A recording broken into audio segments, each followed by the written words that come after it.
Good evening, this is Quintus Curtius. Welcome back to the podcast. And in this podcast, I'm going to give a few impressions. You can call it an after-action trip report, whatever you want to call it, of my recent trip to Fortaleza in the northern part of Brazil. It was a city that I've never been to before and spent a little over a week there recently, just last week actually, and thought people might want to hear a few impressions and suggestions and things that they could use for their own trips wherever they go. So I'll do that, and we'll also do a little bit of G Manifesto tweet readings at the end, because I know everybody enjoys those. So let's talk a little bit about after-action Fortaleza impressions. Well, the first thing I would say is you've got to hit the ground running, and this is something I've really come to be a big believer in. And when I say hit the ground running, when you go to a new place, a new locale, you're going to feel disoriented, you're going to feel confused a little bit. There's a tendency to kind of stay in your comfort zone, stay in your room a little bit too much, or kind of just feel depressed or culture shocked at first. But you've got to have a plan. You've got to have a plan for every day that you're there so that you are in constant motion. And it helps to have somebody with you, of course, that helps. But that's not always possible. So especially and even more so when you're alone. When you go somewhere new, you really should hit the ground running. And you should try to do things every day. One of the great things that I learned from this trip, and something I had not done very much in the past, is to go on day trips. Go on day trips. You can find these little brochures and information about these kinds of trips in many different places. You can find them on websites, you can find them in hotels, brochures, you can find them in airports. There are always little trips, and they call these trips in Portuguese, in Brazilian Portuguese, passeio. And it's good to do these little passeios, these little trips. Gets you out during the day. I was with a girl down there, and we did 3 trips in a little over a week. I mean, and easily could have done more.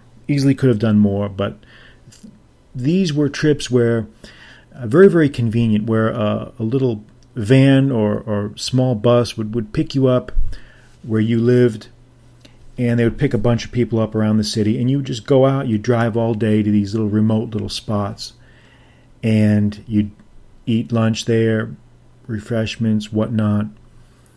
See the location, check out the area, maybe pay for another leg of the tour, like a dune buggy ride or things like that. It sounds, it may not sound that big of a deal, but if I hadn't done that, if I had stayed inside the city the whole time, I think my trip would have been a lot less memorable.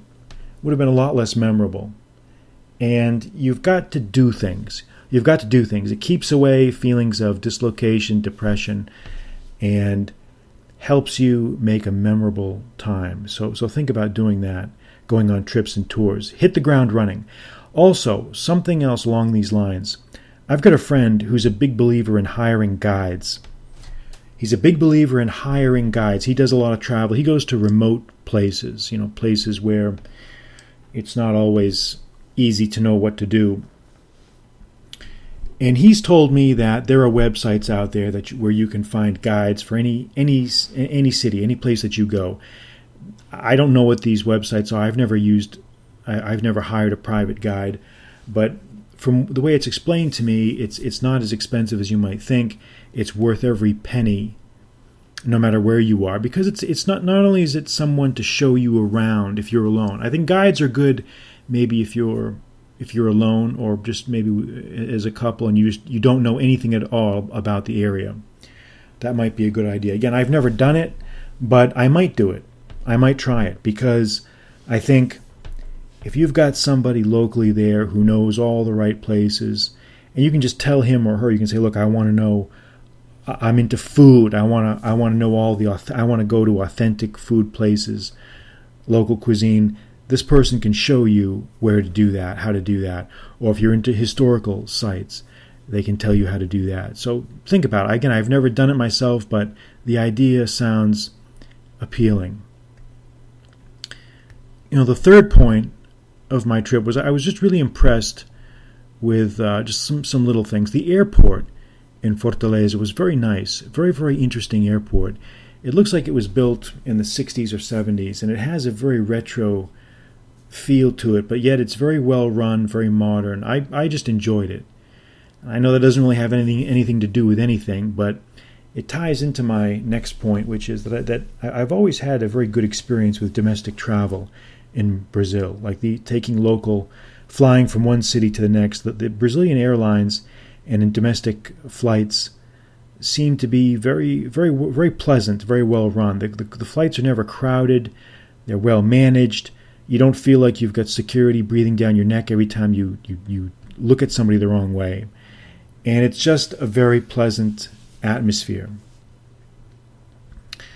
So that was a nice thing that I wasn't expecting.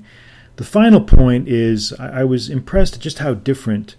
I mean, my experience, the cities I've visited, I spent the most time in Brazil have been Rio, obviously, and also Belo Horizonte, BH. And I had never been to the Nordeste, the northern part of the country, and the culture up there is noticeably different. Noticeably different, I would say. How is it different? I mean, little things. People. I think the pace of life is slower. People are a little bit more, formal, a little bit more, I don't want to say conservative, maybe that's not the right word, but a little bit more kind of, I don't know. Yeah, maybe a little bit more conservative. I'm just used to Rio. I mean, and it's when you start to go to other cities in Brazil that you really realize just, Rio is crazy, man. It's just, it's got its very own carioca mentality and culture. It's just a wild place. It's kind of a well, I guess you have to just experience it. But the culture is very different. The last point, I was really impressed with the food. It's very, very food. It's a great place to go. So those are my impressions, and I've put up a number of articles. If you look at my last 4 posts on my site, qcourteous.com, I mention all the places I've been: Morro Branco, Canoa Quebrada, Mumbaú, Cumbuco, I think a few other places. So you can go see all those pictures. Well worth it to check those out. So those are my thoughts. So let's move on now to do some G Manifesto tweet readings here, which always prove to be very popular here. So let me get my bearings here and start. Let the fun begin. All right, let's see what we got here. Let's look at the timeline here. Again, I'm reading the Twitter account at Michael Porfirio. And let's go down here and see what we've got. All right, here we go. I think that was a great one here. Saltwater gargles are very...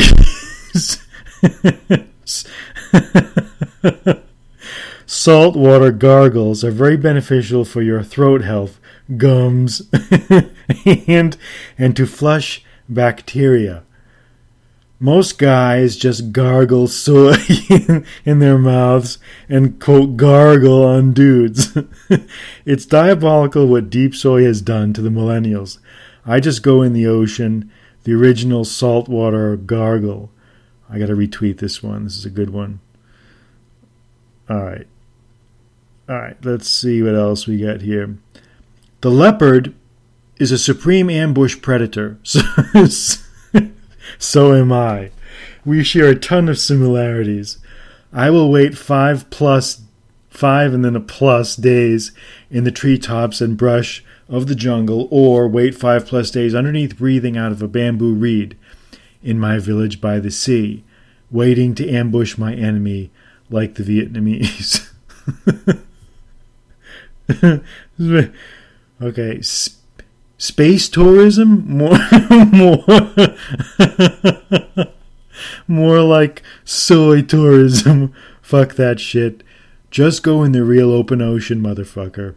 The original space tour. And there's a picture of a turtle, a sea turtle, swimming through the water directly at you. I eat extremely healthy, but sometimes I have donuts. And when I say donuts, I really mean fresh fish with a hole. Fresh fish with a hole in it from where I speared it. The original donuts. This is a painting of one of those moments. Alright, let's keep going here.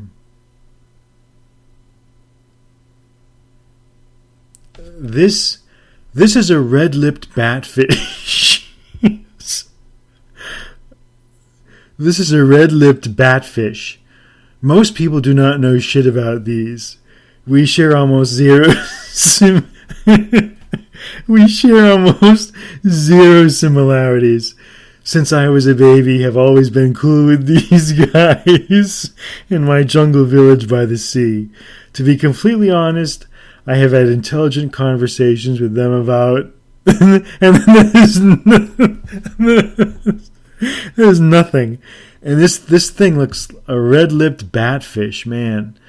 It looks ugly as hell. That's a good one. All right.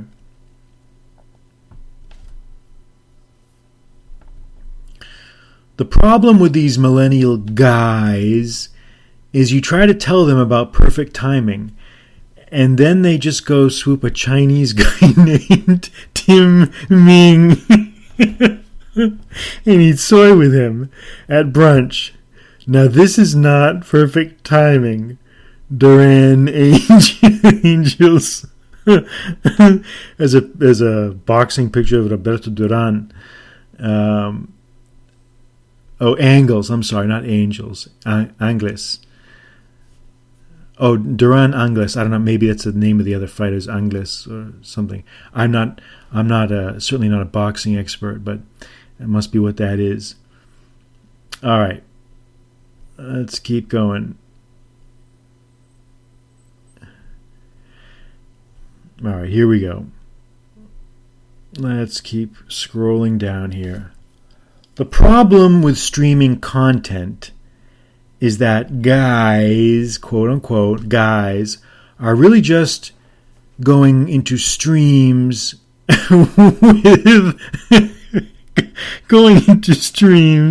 with Chinese guys named Ming to swoop them and eat soy.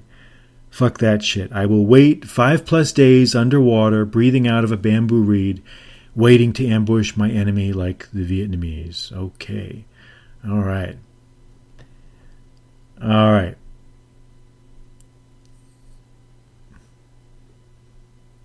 All right.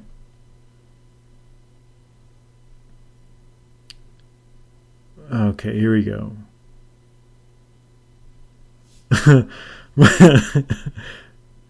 Most guys beg girls to go out with them. I say to myself, which girl deserves to be with me? Which girl deserves to be with me tonight? True liquid playboy mindset. Not recommended for most. Probably only 10 men on earth think like this. And with aliases, I am 7+ of those 10, which is why no one talks about this. I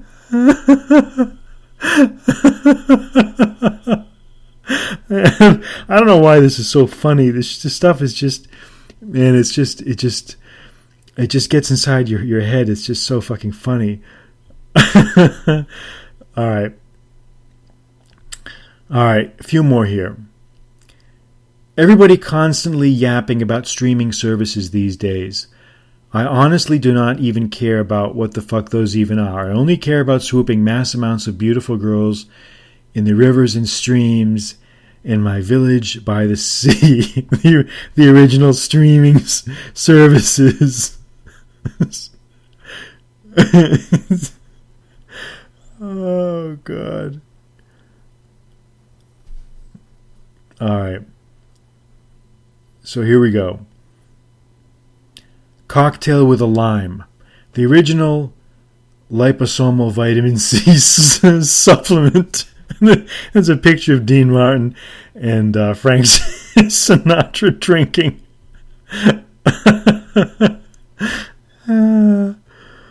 All right, last one here. These millennial guys are eating even more soy each day. The media has been completely covering this up. Real journalism. And with that, I will leave you for tonight. I'm Quintus Curtius. Good night.